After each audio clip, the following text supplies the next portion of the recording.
안녕하셨어요? 네, 나이 얘기를 괜히 했나 봐요. 근데 어떤 분들이 나이에 비해서 젊어 보인다 그럴 때마다 제 마음속으로는 어떤 생각이 드냐면 철딱선이 없게 보인다, 그런 뜻인가 보다, 이렇게 생각을 합니다. 제가 어제 그 실수를 하나 해서 좀 정정을 해야 될 것 같습니다. 저는 제가 그 제목을 알려드리진 않았거든요. 이번 수련회 때 어떤 주제로 한다는 거는 말씀드렸지만 제가 그 워딩을 해드리진 않았는데 보니까 이기는 교회, 이기는 성도 이렇게 돼 있어가지고 저는 너무나 감동을 받았어요. 그렇게 멋진 그 카피를 본 적이 없습니다. 네. 그래서 저는 당연히 이제 윤석호 목사님이 저하고 이렇게 커뮤니케이션을 했기 때문에 윤 목사님이 하신 줄 알고 윤석호 목사님이 센스 있다고 제가 말씀을 드렸는데 오늘 진정성 있게 저한테 고백을 하셨어요. 그거는 제가 한 게 아니라 우리 담임 목사님이 했습니다, 이렇게 얘기를 하셨어요. 그래서 제가 이재기 목사님이 굉장히 재기발랄한 건 알았지만 또 이런 센스가 있는 분이구나라고 하는 걸 오늘 알고 제 실수를 좀 정정을 하도록 하겠습니다. 그 목사님이 아주 이렇게 서머리도 잘 해주시고 또 말씀에 대한 기대가 있도록 그렇게 해주셔서 저도 너무 기쁘고 격려가 됩니다. 지금 저희들이 하는 이야기들은 어떻게 보면 이 세상에서 가지고 있는 가치로 본다 그러면 완전히 반대가 되는 것 같이 보이는 그런 얘기들이에요. 그런데 그게 교회의 힘입니다. 하나님께서 우리를 창조하실 때는 우리가 하나님의 형상대로 만들어졌어요. 그래서 하나님이 갖고 계신 가치를 우리가 가지고 있어야 돼요. 그런데 아담이 범죄했을 때부터 우리 안에 그 메커니즘이 망가졌어요. 그래서 그걸 어떤 목사님은 그렇게 얘기를 하시더라고요. 그 OS라고 아시죠?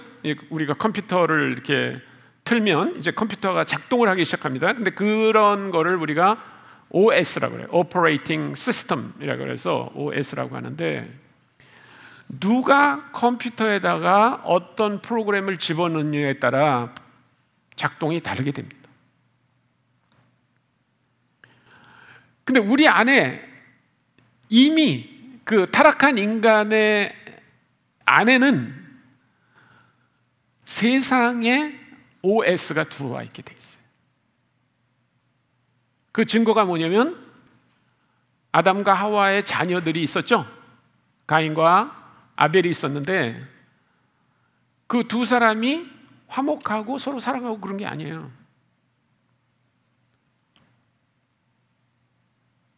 그들은 미워하고 질투하고 그리고 살인까지 저질렀잖아요.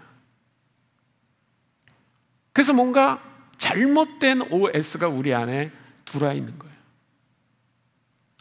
그래서 계속해서 우리가 그 하나님의 OS가 뭔가, 예수님이 우리 안에 장착하기를 원하는 OS가 뭔가에 대한 말씀을 계속 듣지 않으면 우리는 교회 다닌다고 하지만 세상의 OS대로 가는 거예요.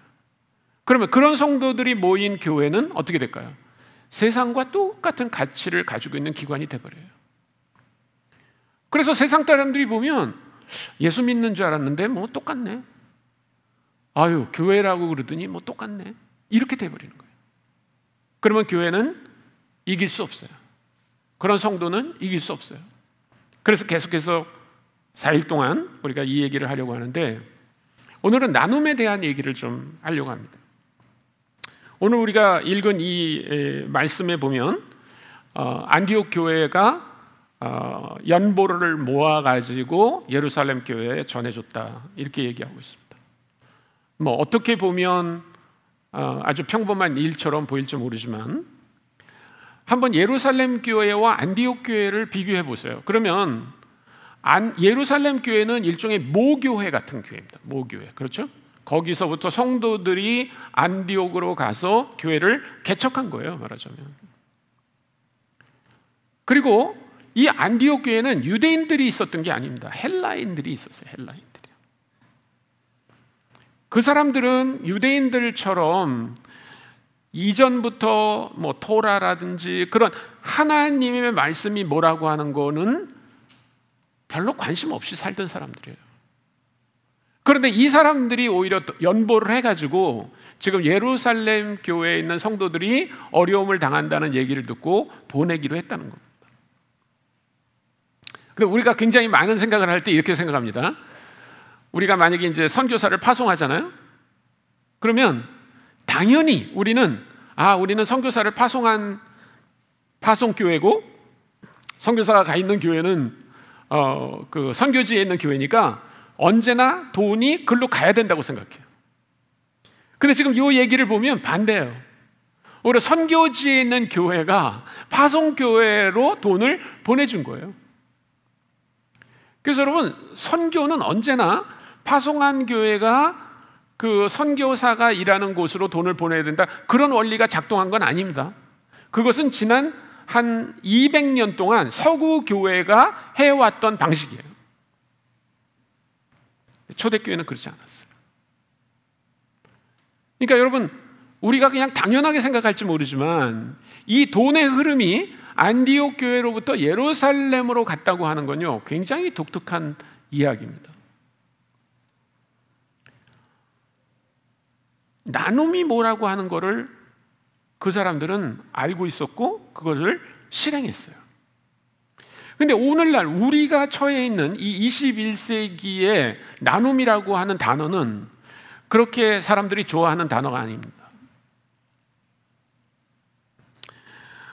물론 인간의 마음속에 아까 얘기한 것처럼 세상에 OS가 들어와 있기 때문에 우리 안에 이기심이 있고 남들보다 더 많이 가지려고 하고 나누기보다는 빼앗고 싶어하고 그런 마음들이 자리잡고 있어요.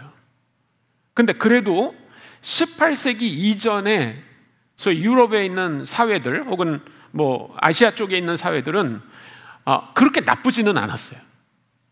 근데 18세기가 들어오면서부터 굉장히 달라지기 시작합니다.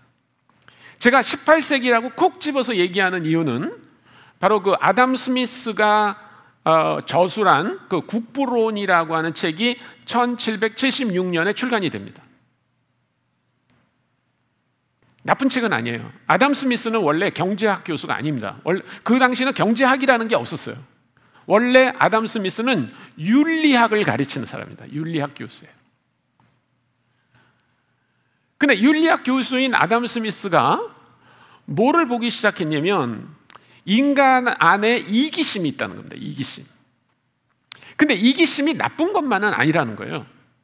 왜냐하면 그 이기심이 시장에서 이렇게 메커니즘으로 작용을 할 때 오히려 좋은 기능이 있다는 겁니다. 근데 그 좋은 기능이 뭐냐면 이거예요. 사람들은 돈을 더 받으려고 그러고 사는 사람은 더 싸게 살려고 그러고 그런 게 시장에서 이루어지는 거예요.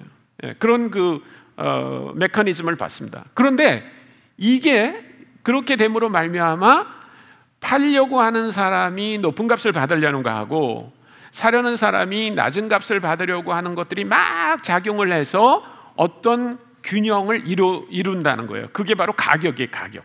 그래서 그 가격이라고 하는 것 때문에 사람들이 필요한 만큼 사고 필요한 만큼 팔게 된다는 겁니다. 그게 소위 시장의 원리예요. 그리고 그것을 뭐라 그러냐면 보이지 않는 손이라고 말했어요. 그 보이지 않는 손이 바로 공급과 수요가 시장에서 만들어지는 가격, 그것을 얘기한 거예요. 물론 뭐 그것만 있는 건 아닙니다. 국부론이라는 책에 무슨 뭐 분업을 통해서 어떻게 그 부가가치가 더 만들어지고 하는 얘기들이 있지만 기본적으로 그 얘기를 사람들은 아주 굉장히 새롭게 받아들이기 시작했어요. 그래서 시장의 기능이 뭔가에 대한 생각을 더 많이 했습니다. 옛날이라고 해서 시장이 없었던 건 아니에요. 그런데 그 시장의 기능을 아주 신봉하는 사람들이 등장하기 시작했는데 참 재미있는 거는요, 그 자본주의를 가장 신봉하는 나라가 미국입니다. 미국. 이 세상에 있는 어떤 나라보다도 신봉하는 나라가 미국인데, 미국의 독립한 해가 언제인지 아세요? 1776년입니다. 그 참 재밌죠. 1776년에 있었던 두 가지 사건이 있는데, 하나는 아담 스미스가 저술한 국부론이라는 책이 출간된 해고, 동시에 그 국부론이 말하는 자본주의 경제를 가장 확실히 실행하고 있는 나라, 그 나라가 바로 미국입니다. 근데 우리는 미국의 영향을 너무나 많이 받고 있어요. 특히 한국은 거의 미국의 영향을 다 받고 있다 해도 과언이 아닙니다. 여기 동네를 한번 보세요. 여기 아파트에 한글로 쓰여 있습니까? 아니면 알파벳으로 쓰여 있습니까? 다 알파벳으로 쓰여 있더라고요. 여기 저 아파트 그 이름들을 보니까는요. 네. 뭐 어떤 사람은 뭐 시어머니가 시골에서 오지 못하게 하려고 그랬다는 말도 있는데. 네. 그래서 어떤 말을 하냐면, 미국에서 재채기를 하면 한국에서는 독감에 걸린다, 이런 말을. 네. 최근에 이자를 올리는 그 상황이 사실은 미국에서 올립니다. 미국에서. 다른 나라들은 그렇게까지 올릴 준비가 돼 있지 않아요. 그리고 그럴 필요가 없어요. 그런데 전부 미국을 따라서 올리고 있어요, 지금. 그래서 이창용 하는 총재가 뭐라고 말했냐면, 우리나라 한국은행은 정부로부터는 독립돼 있는데 미국 연방준비국으로부터는 독립되지 못했다, 이렇게 말할 정도예요. 굉장히 많은 면에서 우리는 미국의 영향을 받습니다. 근데 아주 빼놓을 수 없는 게 바로 자본주의예요. 그 생각이 우리를 꽉 누르고 있습니다. 그래서 우리나라에서 제일 중요한 것 중에 하나가 뭐냐면, 사회에서 제일 받아들이는 거 뭐냐면 경쟁이에요, 경쟁. 그래서 언제나 말할 때 얘기합니다. 경쟁력이 있냐? 경쟁력이 없냐? 경쟁력이 이기는 힘이에요. 경쟁력이 없는 건 다 없어져야 돼요. 경쟁력이 있는 것만 남게 돼 있습니다. 그런데 교회는 그렇지 않아요. 교회는 경쟁력으로 이루어진 사회가 아닙니다. 경쟁을 통해서 다른 사람 거를 뺏는 것은 정당한 걸로 사회는 얘기하고 있어요. 근데 교회는 그렇게 얘기하지 않습니다. 성경은 우리에게 그렇게 얘기하지 않고, 나눠라. 네가 가지고 있는 것을 나눠라, 이렇게 얘기합니다. 나누는 것은 공동체의 큰 특징입니다. 옛날 사람들은 대부분 공동체로 이루어졌어요. 여러분들은 지금 아마 여러분들이 살고 있는 그 근처에 여러분 친척들이 별로 없을 수 있는데요. 저희 할아버지는 강원도에서 살던 분인데, 강원도에 살다가 인천으로 혼자 오셨다고 그러더라고요. 근데 우리 할아버지가 살던 동네는 손 씨만 살던 집성촌이래요. 옛날에는 다 집성촌에 살았어요. 다 그 성을 가진 사람들이 멀리 가지 않고, 그 옆에 아들은 그 옆에, 사위는 또 손자는 그 옆에, 이렇게 하면서 성을 가진 사람들이 동네에 모여서 살았지, 그렇게 멀리까지 가서 살지 않았어요. 근데 공동체에서는요, 절대로 소외되는 사람이 없었습니다. 예를 들면 집이 없는 사람이 공동체에 있다? 그거는 그 사람의 능력의 문제가 아니에요. 공동체의 문제입니다. 공동체의 문제. 그래서 공동체가 집을 만들어줬지, 절대로 그 사람이 혼자 집을 가져야 되는 그 모든 부담을 혼자 진 적이 없었어요.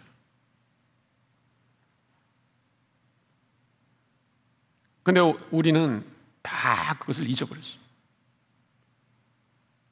우리는 집을 가진 사람은 내가 가진 것처럼 얘기하고, 집을 갖지 못한 사람은 저 사람이 능력이 뭔가 안 돼서 집을 갖지 못해, 이렇게 하는 시스템으로 들어왔어요. 그리고 교회도 그런 것들을 아주 당연하게 생각하기 시작을 했습니다. 오해하지 마십시오. 저는 그렇게 무슨 진보적인 그런 사람이 아닙니다. 그러나 성경이 오늘 뭐라고 얘기하는지에 대해서는 여러분들과 좀 더 나누고 싶습니다. 그러면 안디옥 교회는 어떻게 이 나눔이라고 하는 것을 가치로 받아들이게 됐을까? 저는 바나바 때문에 그렇게 되지 않았나 싶어요. 바나바라고 하는 사람이 이 안디옥에 오게 되는 과정을 한번 좀 봅시다. 11장 19절로 가겠습니다. 네. 제가 몇 절을 좀 읽어드리겠습니다.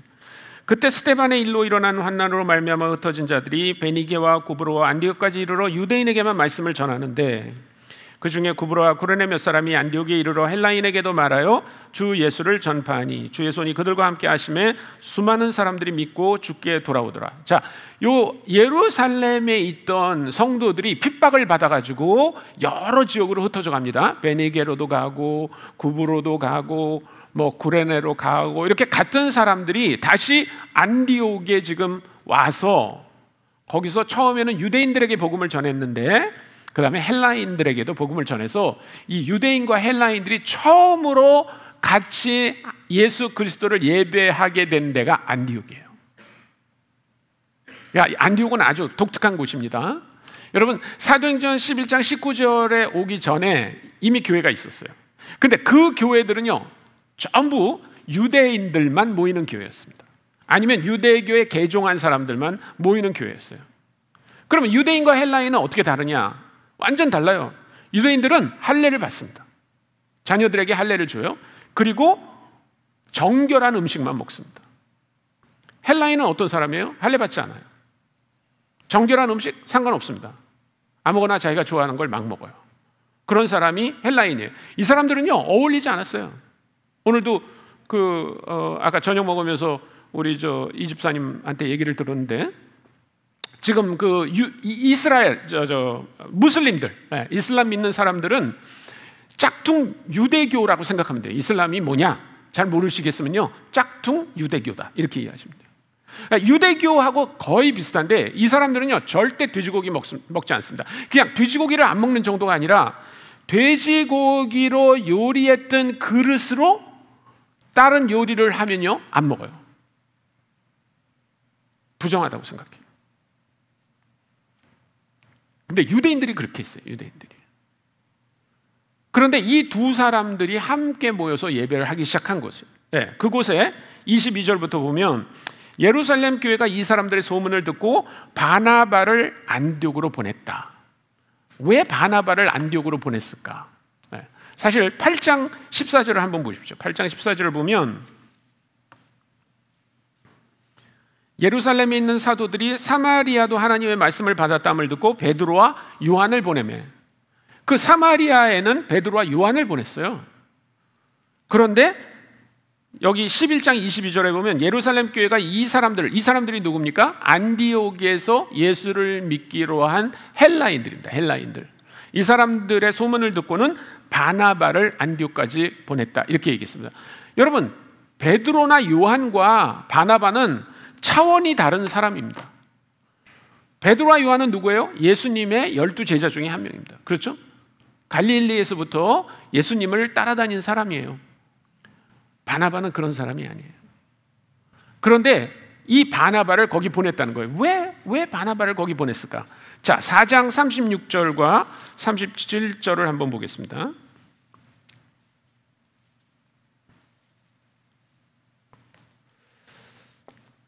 한번 같이 읽어볼까요? 제가 여기 지금 저도 세번역 성경을 폈습니다. 네, 누가 갖다 놓으셨네요. 같이 읽습니다. 시작. 키프로스 태생으로 레위 사람이요 사도들에게서 바나바 곧 위로의 아들이라는 뜻의 별명을 받은 요셉이 자기가 가지고 있는 밭을 팔아서 그 돈을 가져다가 사도들의 발 앞에 놓았다. 네.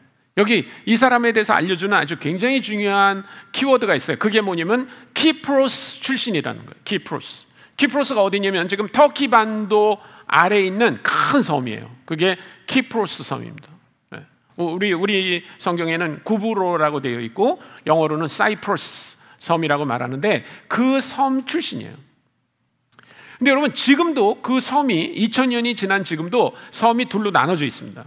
그래서 북쪽은 터키가 지배하고 있고요. 남쪽은 그리스가 지배하고 있어요. 그러니까 그 얘기는 뭐냐면 지난 2000년 동안 그 키프로스 섬은 그리스 사람들의 영토였다는 거예요. 거기서 태어나고 자란 유대인이에요. 이런 사람을 누구라고 그러냐면 유대인 디아스포라라고 불러요. 유대인 디아스포라. 근데 유대인 디아스포라의 특징 뭐예요? 거기서 태어났으니까 헬라어를 잘했겠죠. 헬라어 안 하면 거기서 존재할 수 없죠. 헬라 문화를 잘 이해했겠죠. 헬라 사람들과 어울릴 수 있는 사람이었어요. 그러니까 예루살렘 교회가 특별히 바나바를 안디옥이라고 하는 그 특별한 상황 속에 보냈다는 겁니다.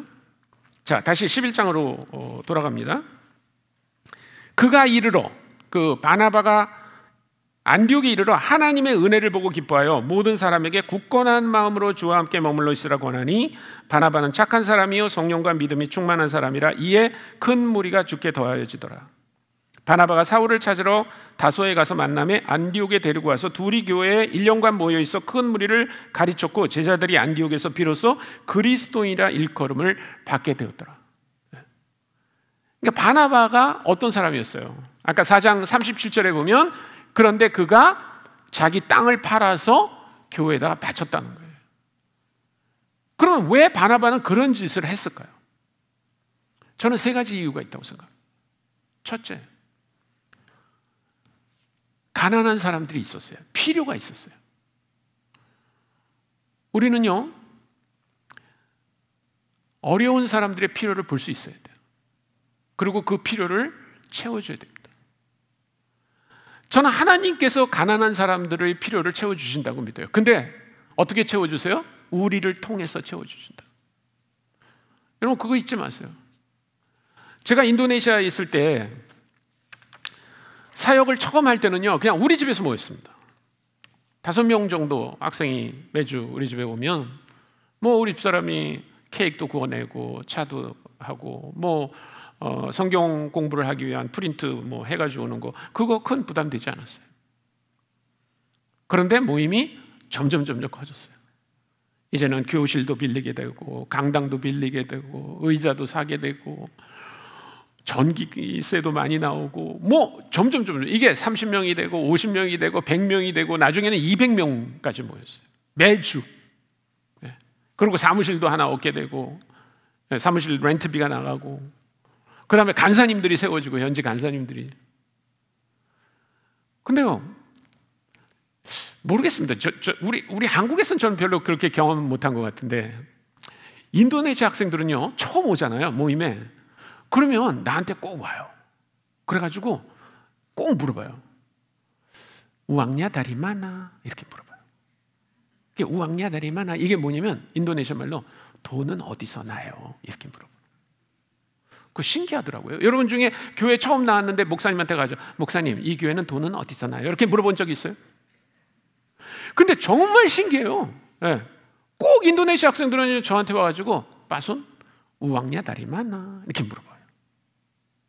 그러면 제가 뭐라고 대답하는지 아세요? 저는 언제나 똑같은 대답을 해요. 다리 또한. 그 다리 또한 뭐냐면 주님으로부터 오지요. 그러면 인도네시아 사람들이 어떤 반응을 보이는지 아세요? 그러니까 매주 이제 이런 현상이 벌어지는 거예요. 이제 처음 왔잖아요, 우리 모임에. 그럼 언제나 저한테 빠손 우왕냐 다리 마나? 이렇게 해요. 그럼 제가 다리 또한 그러면 이렇게 가는 거예요. 매주 그래, 매주. 근데 저는 한 번도 걸리지 않고 우왕냐 다리 마나? 돈이 어디서 오냐? 다리 또한. 가도 뭐 상관 안. 그런데요, 실제로는 죽겠는 거예요, 진짜. 밤 2시쯤요. 다음 주에 간사들 월급 줘야 되는데. 잠이 팍 깨요, 그냥. 그래서 침대에서 내려가지고요, 기도합니다. 주님, 돈이 필요합니다. 몇 분을 막 기도를 하다가 나중엔 좀 짜증이 나요. 마음대로 하세요. 돌아올라가시죠. 저는 그렇게 기도한 적 진짜 많아요. 주님 마음대로 하세요.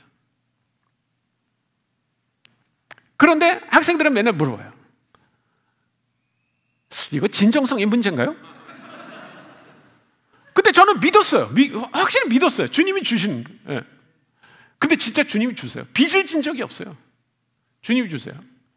근데 학생들 중에도 긴가민가 했나 봐요. 리더들, 특히 리더들 중에 저 빠손이, 저를 빠손이라고 불러요.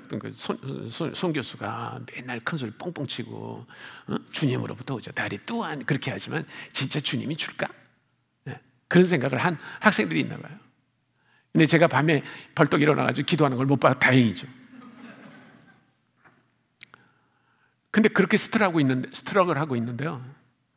어느 날 제가 잘 모르는 어떤 그 비즈니스 하는 분이 전화를 했어요. 자카르타에서 저한테. 그러면서 뭐라 그러냐면 혹시 우리 집에 한번 오실 수 있으세요? 그러더라고요. 그래서 네, 무슨 일이세요? 그러니까 제가 조이에 헌금을 조금 하려고 그럽니다. 그래요. 그래서 네, 감사합니다. 근데 속으로 이런 생각이 들어요.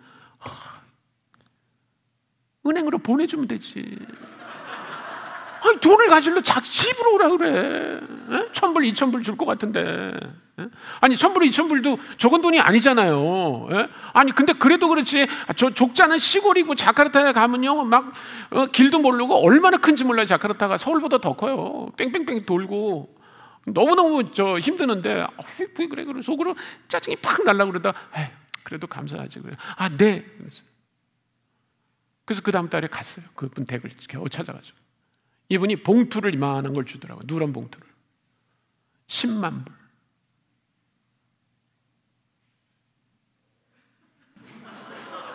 그 봉투 안에 10만 불이 들어있었어요. 그래서 제가 그걸 가져와가지고 우리 리더들 다 모아놓고, 여러분 돈은 어디서 납니까? 다리 또한. 진짜 주님이 주시는 건 믿습니까? 네. 10만 불을 보여줬어요.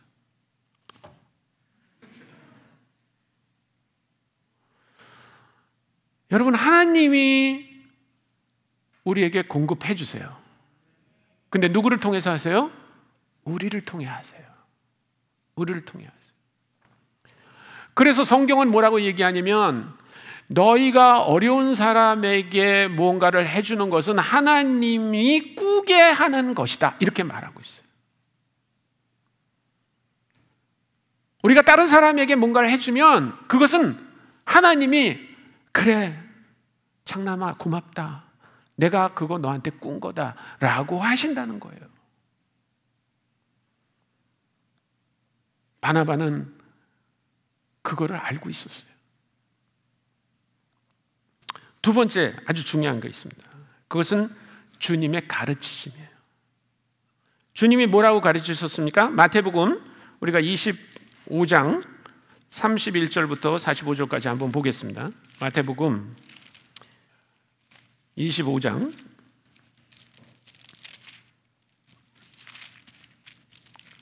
25절에 보면 35절부터 제가 몇 절을 읽어드릴게요. 내가 줄일 때 너희가 먹을 것을 주었고, 목마를 때 마시게 하였고, 나그네 되었을 때 영접하였고, 헐벗을 때 옷을 입혔고, 병들었을 때 돌보았고, 옥에 갇혔을 때 와서 보았느니라. 예수님이 이렇게 말씀하셨어요. 그러니까 우리가 가난한 이들에게 혹은 필요한 이에게 하는 것은요, 예수님께 하는 거예요. 예수님께 하는 거예요.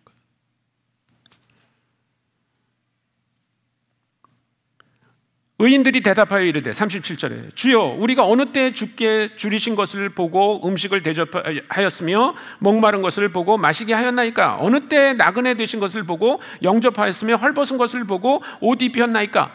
그러니까 그 사람들이 깜짝 놀라가지고 네? 우리는 주님을 그렇게 대접한 적이 없는데요 라고 얘기했어요. 그러자 40절에 보면 임금이 대답하여 이르시되 내가 진실로 너희에게 이르노니 너희가 여기 내 형제 중에 지극히 작은 자 하나에게 한 것이 곧 내게 한 것이니라.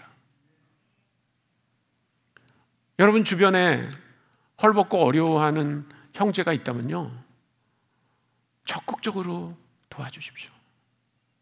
그것이 주님께 한 일이다. 그 주님이 얘기하셨어요. 이 주님의 말씀이에요. 바나바는 그것을 알고 있었어요.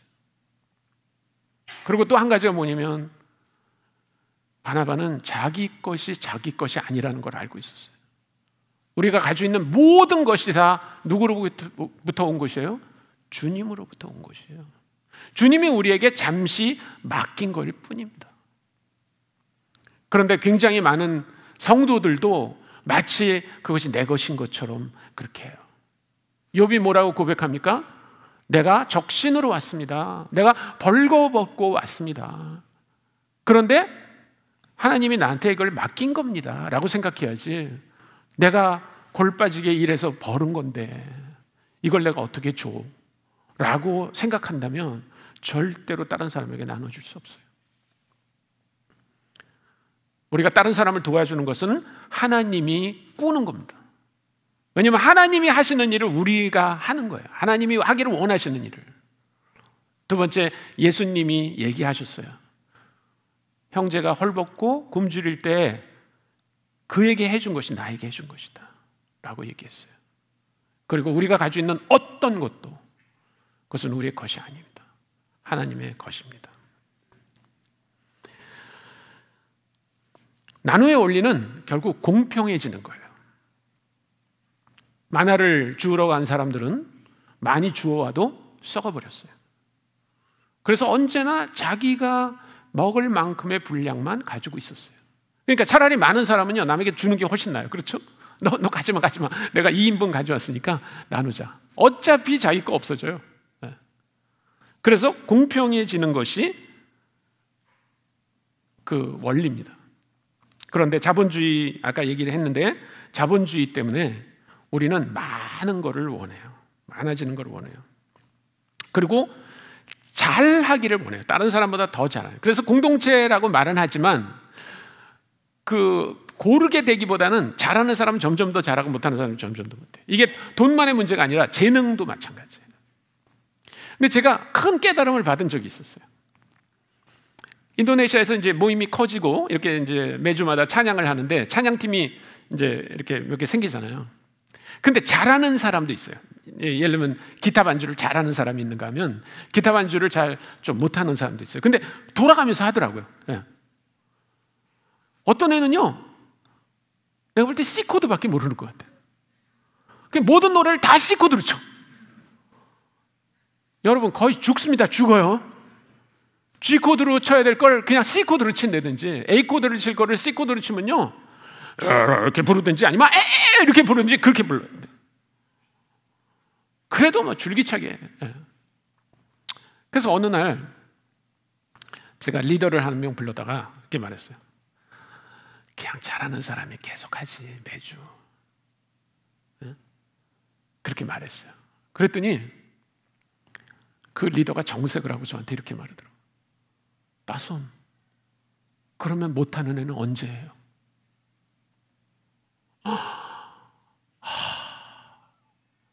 제가요 그냥 한 대 콱 얻어맞는 것 같았어요. 잘하는 애만 계속 시키면 못하는 애는 언제 하냐는 거예요. 그거를 현지 형제가 나한테 물어보는 거예요. 제가 할 말을 잃어버렸어요. 네 말이 맞다. 네 말이 맞다. 그래서요, 조의에서는 잘하는 사람도 쓰고 못하는 사람도 써요. 근데 진짜 박수를 언제 쳐주는지 아세요? 못하는 사람들이 할 때. 진짜 우레와 같은 박수를 쳐줘요. 우레와 같은 박수를. 네. 뒤에서 비난하고 쟤는 왜 저래? 그러는 게 아니고요, 진심에서 나오는 박수를 쳐줘요. 진짜 잘했다. 제가 들은 얘기인데 경험한 건 아니고, 아프리카에 있는 어떤 선교사가 그 마을에 가가지고 아이들을 이제 그 달리기 시합을 시켰대요. 그래서 사탕 한 봉지를 주면서 1등한 사람에게 이거를 주겠다. 여기 출발선에 서가지고 저희가 결승점인데 이제 하나 둘 셋 하면 뛰라고. 그래서 땅 했어요. 근데 놀라운 거는 애들이 다 어깨동무를 하고 다 1등이 되기로 한 거예요. 결승점에 똑같이 들어갔대요. 그 선교사도 한 대 두드려 맞은 것 같아요. 상상도 못 해봤죠. 우리 같으면 서로 1등을 해서 그 사탕을 얻기 위해서 막 달려갈 텐데 큰애 작은애 상관하지 않고 다 스크럼을 짜고 똑같이 1등을 하기 위해서 쭉 들어갔다는 거예요. 여러분, 어떤 때는요 선교사들이 굉장히 부끄럽게 느낄 때가 있어요. 현지인들이 갖고 있는 그 공동체라고 하는 가치가 우리를 부끄럽게 만들 때가 있어요. 저는 그 인도네시아에서 그 학생 리더가 저한테 해준 말을 잊을 수가 없어요. 영국의 사상가였던 존 러스킨이라는 사람이 있습니다. 네, 존 러스킨. 이 사람은 예수님을 알게 됐고 예수님의 가르침에 깊은 감명을 받은 사람이에요. 그래서 이 사람이 많은 글을 썼는데 이 사람이 쓴 책 중에 이런 책이 있습니다. 맨 나중에 온 사람에게도 라는 책이 있어요. 맨 나중에 온 사람에게도. 여러분 마태복음 25장에 보면 잠깐만요. 마태복음 20장에 보면 그 예수님이 포도원에서 일한 품꾼들의 얘기를 해주세요. 근데 포도원에 가가지고 말하자면 아침 6시에 들어온 사람 일하게 했어요. 그리고 내가 한 데나리온을 주겠다 이렇게 얘기했어요. 그러고 나가보니까 아직도 사람들이 있어요. 또 들어가라고. 네, 그래서 9시에 또 들어갔어요. 또 일하는 사람이 있어요. 그래서 또 12시에 들어가라고 했어요. 근데 나중에 보니까 5시에, 이제 6시에 일이 끝났는데 5시에 나가보니까 아직도 있어요. 일을 구하는 사람이. 그래서 너희들도 들어가라고. 그러면 일을 하라고. 그래서 1시간 후에 일을 마쳤습니다. 자, 품삯을 주겠다. 그래서 사람들이 다 썼어요. 그럼 사람들이 다 알죠. 쟤는 12시에 들어왔어. 쟤는 오후 3시에 들어왔어. 쟤는 5시에 들어왔어. 다 알죠. 그래서 주인이 1시에 들어온 사람, 5시에 들어온 사람, 1시간 일한 사람에게 한 데나리온을 줬어요. 그러면 아침 9시에 온 사람은 어떤 생각할까요? 나는 몇 데나리온 받겠네 이렇게 생각하겠죠. 그런데 예수님은 몇 데나리온을 줬어요? 한 데나리온을 줬어요. 한 데나리온. 그게 예수님이 우리에게 말씀하시고자 하는 거예요. 굉장히 공평하죠. 어떤 기준으로 보면 안 공평해요. 자본주의의 논리로 보면 그것은 공평하지 않아요. 그런데 하나님께서는 모든 사람에게 똑같이 주신 거예요. 그것은 물론 우리가 받는 구원에 대한 얘기로 우리가 이해할 수 있는데 우리의 삶에서, 교회 안에서 만약에 이런 일이 벌어진다 그러면요, 그거는 세상이 가지고 있는 가치와 완전히 다른 거예요. 그것이 힘이에요. 그것이 힘이에요. 교회는 다르네. 예수 믿는 사람은 다르네. 예수님의 비유는 그 당시 사람들을요 깜짝깜짝 놀라게 하는 얘기였어요. 말이 돼? 5시에 들어온 사람 한 데나리온, 아침 9시부터 뼈 빠지게 고생한 사람 한 데나리온. 그게 예수님의 원리예요. 근데 이것만이 아니에요. 안디옥 교회가 놀라운 것은 아까 사도행전 13장에서 아까 그 목사님이 읽어주셨는데 제가 다시 한번 좀 읽어드리도록 하겠습니다. 사도행전 13장 1절부터 안디옥 교회에 선지자들과 교사들이 있으니 곧 바나바, 니게를 아는 시몬과 구레네 사람 루기오와 분봉왕 헤롯의 젖동생 마나인과 및 사울이라. 주를 섬겨 금식할 때 성령이 이르시되 내가 불러 시키는 일을 위하여 바나바와 사울을 따로 세우라 하시니 이에 금식하며 기도하고 두 사람에게 안수하여 보내니라. 여러분, 아까 우리가 11장에서 읽은 것처럼 안디옥 교회에 바나바와 사울이 와서 뭐를 했어요? 성경을 가르쳤어요. 성경을. 근데 여러분, 바울이 얼마나 성경을 잘 설명하는 분입니까? 그렇죠? 저는 갈라디아서나 로마서나 고린도 전서나 이 바울의 서신을 읽을 때마다요, 어떻게 이렇게 심오하게 구약 성경을 이해하고 그것을 다시 해석할 수 있을까? 놀래요. 그리고 그 사도 바울의 서신을 지난 2000년 동안에요, 그냥 몇 줄 가지고 박사 논문 쓰고 그런 사람이 쓰도록 하잖아요. 아마 지난 2000년 동안 교회 역사에 가장 훌륭한 성경 교사를 찾아라 그러면 사람들은 두말하지 않고 사도 바울이라고 얘기할 거예요. 근데 안디옥 교회는 그 두 사람을 다른 데 가서 주님의 사역을 하십시오, 그리고 보냈다는 거예요.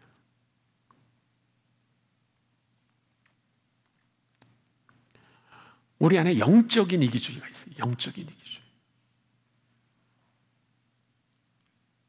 만약에 어떤 선교지에서 아주 급한 일이 있는데 돈을 500만 원만 보내주십시오, 아니면 뭐 5천만 원 보내주십시오, 급한 일입니다. 그리고 여러분들이 볼 때 그게 정당한 요구예요. 5천만 원 보내주실 수 있을 거예요, 아마 교회가.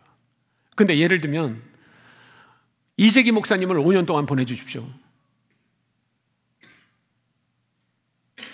그럼 하시겠어요? 대답을 안 하잖아.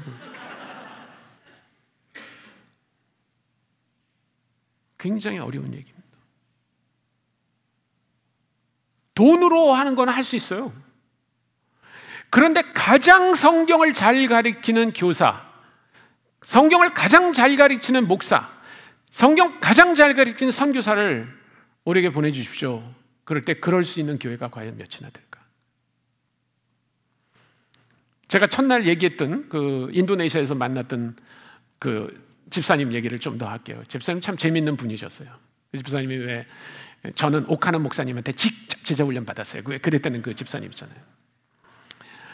그 집사님이 이제 그 사랑의 교회에서 맨날 옥하는 목사님 설교를 듣고 그러니까 이 자카르타에 있는 한인교회에 오신 목사님들의 설교가 영 맞듣지 않는 거예요. 그거 조심하셔야 돼요, 여러분. 너무 좋은 음식만 먹으면요, 그 다른 음식이 맛이 없잖아요. 그래서 이재기 목사님 설교만 계속 듣잖아요. 그럼 여러분 다른 교회 가서 설교 들으면서 굉장히 힘들 거예요. 저게 뭐야? 근데 이 집사님 늘 그런 그 갈증이 있었어요. 그래서 참다 못해가지고 이분이 그 옥하는 목사님한테 전화를 했대요. 대단하죠? 목사님, 저 최 집사예요. 옥하는 목사님. 그래, 최 집사 어떻게 지내? 저 힘들죠? 예. 그 사랑의 교회 부목사님 중에 설교 잘하고 제자 훈련 잘하고 그런 분이 있잖아요. 그분 한 분만 보내주세요. 그러면 제가 그분 모시고 자카르타에서요 아주 기똥차게 개척교회 하나 해볼게요. 그랬대요. 여러분, 사랑의 교회 부목사님들이 몇 명 있는지 아세요? 몇백 명 있어요. 몇백 명. 네? 그러니까 그런 사람 하나 보내달라고 그런 거예요. 근데 여러분, 옥하는 목사님 뭐라고 대답하셨는지 알아요? 옥 목사님이 이렇게 대답하셨대요. 최 집사, 그런 사람 나도 필요해. 어디서 발견하면 나한테 보내줘. 그랬대.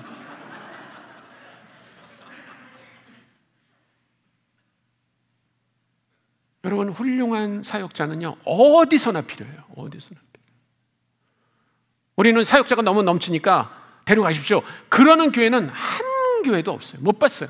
심지어는 옥하는 목사, 사랑의 교회 옥하는 목사님이 그 최 집사님한테 그렇게 말했다는 거예요. 그런 사람 나도 필요해. 나한테 보내줘, 있으면. 그렇게 말했다는 거예요. 그런데 안디옥 교회는 그 당시뿐만 아니라 2000년 동안 가장 성경을 잘 가르친 사도 바울과 바나바를 보낸 거예요. 저는 이 부분이 더 대단하다고 생각해요. 돈이나 재산을 갖고 하는 그런 이기적인 마음도 우리가 떨어버려야 되지만 영적인 욕심, 영적인 이기주의도 떠내보내야 돼요. 그것은 굉장히 우리가 지켜도 괜찮다는 생각을 해요. 그래서 점점 더 사람들은 어떤 현상을 보냐면 설교 잘하는 목사님 교회로 가요. 예수님이 원하는 거 아니에요. 언제 성경이 그렇게 얘기했습니까? 근데 굉장히 많은 사람들은요, 자기의 귀를 즐겁게 하고 자기의 그런 영적인 욕구를 만족시키는 그 이기심은 문제가 된다고 생각하지 않아요. 네, 아까 말했지만 우리 안에 있는 OS는 타락한 OS예요. 그래서 심지어는 신앙생활 속에서도 그런 것들이 일어나오는 거예요.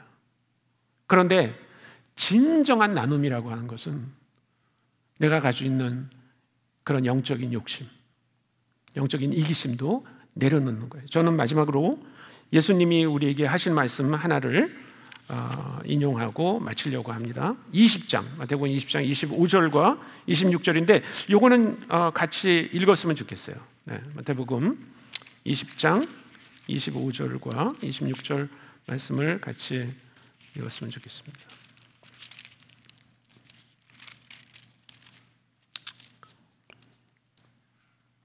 25절 같이 읽습니다. 시작. 예수께서는 그들을 곁에 불러놓고 말씀하셨다. 너희가 아는 대로 이방 민족들의 통치자들은 백성을 마구 내리누르고 고관들은 백성에게 세도를 부린다. 그러나 너희끼리는 그렇게 해서는 안 된다. 너희 가운데서 위대하게 되고자 하는 사람은 누구든지 너희를 섬기는 사람이 되어야 되고. 네. 그것이 예수님의 OS예요. OS. Operating System이에요. 그걸로 바뀌지 않으면 우리는 절대로 나눔이라고 하는 거 할 수 없어요. 저는 안디옥 교회가 신생교회인데도 이런 거를 했다는 게 너무나 기뻐요. 만약에 우리 교회가 그렇게 바뀐다면 우리 성도들이 갖고 있는 그런 욕심과 이기심과 심지어는 영적인 면이나 이런 것까지 바뀐다면, 그리고 우리 안에 진짜 못하는 사람이 오히려 드러나고 그 사람에게 정말 칭찬이 부여되고 그렇게 된다 그러면 이기는 교회가 될 수 있어요. 이기는 성도 될 수 있어요. 함께 기도하겠습니다.